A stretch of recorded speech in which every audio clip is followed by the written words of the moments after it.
दोस्तों, आज हम सीखेंगे थ्रो नेट फिशिंग के बारे में। ये एक प्राचीन और प्रभावी तरीका है मछलियां पकड़ने का। इसे कास्ट नेट भी कहते हैं। ये जाल मछलियों को पकड़ने के लिए बहुत ही कारगर होता है। ये एक गोल जाल होता है जिसके किनारे पर वजन बंधे होते हैं। ये वजन जाल को पानी में फैलाने में मदद करते हैं। पानी में फेंकने पर यह जाल फैल जाता है और मछलियों को फंसा लेता है। ये प्रक्रिया देखने में जितनी सरल लगती है, उतनी ही कुशलता की मांग करती है। सदियों से मछुआरे इस कला का इस्तेमाल करते आ रहे हैं। ये एक परंपरा है जो समय के साथ और भी समृद्ध हुई है। ये हुनर पीढ़ी दर पीढ़ी चलता आ रहा है। बुजुर्ग अपने अनुभव और ज्ञान को नई पीढ़ी को सिखाते हैं कि मछुआरे और पानी के बीच का एक खूबसूरत तालमेल है। सूरज की रोशनी में जाल फेंकते हुए मछुआरे का दृश्य अद्भुत होता है। इस वीडियो में हम थ्रो नेट फिशिंग के बारे में जानेंगे। आप देखेंगे कि कैसे मछुआरे इस कला को अंजाम देते हैं। आप सीखेंगे कि सही सामान कैसे चुनें और किस प्रकार का जाल आपके लिए सबसे उपयुक्त होगा। अच्छी जगह कैसे ढूंढें और जाल कैसे फेंकें। सही स्थान का चयन मछलियों की संख्या को बढ़ा सकता है। तो चलिए शुरू करते हैं इस पुराने हुनर को सीखना। इस कला में महारत हासिल करने के लिए धैर्य और अभ्यास की आवश्यकता होती है। थ्रो नेट फिशिंग शुरू करने से पहले आपके पास सही सामान होना चाहिए। सबसे जरूरी तो है थ्रो नेट। ये अलग-अलग साइज और मटेरियल में आते हैं। आपको कैसी मछली पकड़नी है और पानी कैसा है, उसके हिसाब से नेट चुनें। छोटे जाल फेंकने में आसान होते हैं, जबकि बड़े जाल ज्यादा जगह कवर करते हैं। इसके बाद आपको अपनी पकड़ी हुई मछली रखने के लिए एक डिब्बे या बाल्टी की जरूरत होगी। मछली का साइज नापने के लिए एक टेप भी रखें। और हां, मौसम के हिसाब से कपड़े पहनना न भूलें। आरामदायक कपड़े और जूते पहनें जो भीग सकते हैं। थ्रो नेट फिशिंग के लिए सही जगह चुनना बहुत जरूरी होता है।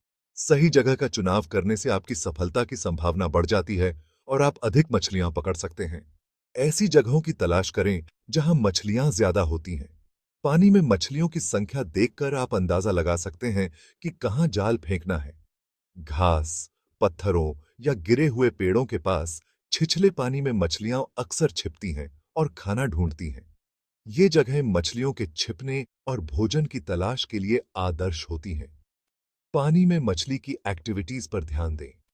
मछलियों की गतिविधियों को देखकर आप समझ सकते हैं कि वे कहां हैं और किस समय सबसे अधिक सक्रिय हैं।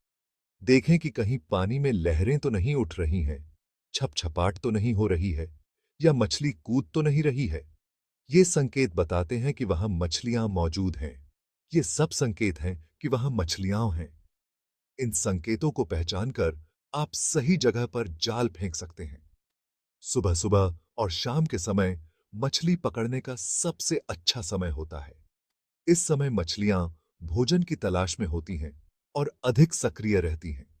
इस समय मौसम ठंडा होता है और मछलियां ज्यादा एक्टिव होती हैं। ठंडे मौसम में मछलियां सतह के पास आती हैं, जिससे उन्हें पकड़ना आसान हो जाता है। ऐसी जगहों पर मछली पकड़ने से बचें जहां पानी का बहाव तेज हो या बहुत सारी नावें चलती हों। तेज बहाव और नावों की आवाजाही से मछलियां डरकर दूर चली जाती हैं। इससे आपका जाल सही से नहीं फेंका पाएंगे। सही जगह और समय का चुनाव करके आप अपनी मछली पकड़ने की कला को और भी निखार सकते हैं। अब आता है मजेदार हिस्सा, थ्रो नेट फेंकना।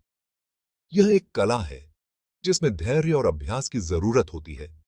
इस तकनीक में प्रैक्टिस की जरूरत होती है, लेकिन समय के साथ आप इसे आसानी से सीख जाएंगे। हर बार जब आप इसे फेंकते हैं, तो आप और बेहतर होते जाते हैं। सबसे पहले जाल को अपने उस हाथ में लपेटें जिससे आप जाल नहीं फेंकते।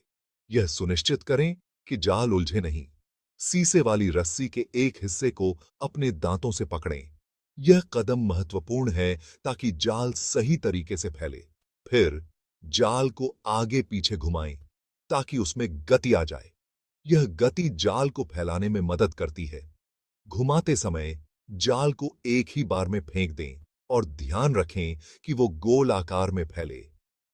यह सुनिश्चित करता है कि जाल अधिक क्षेत्र को कवर करे।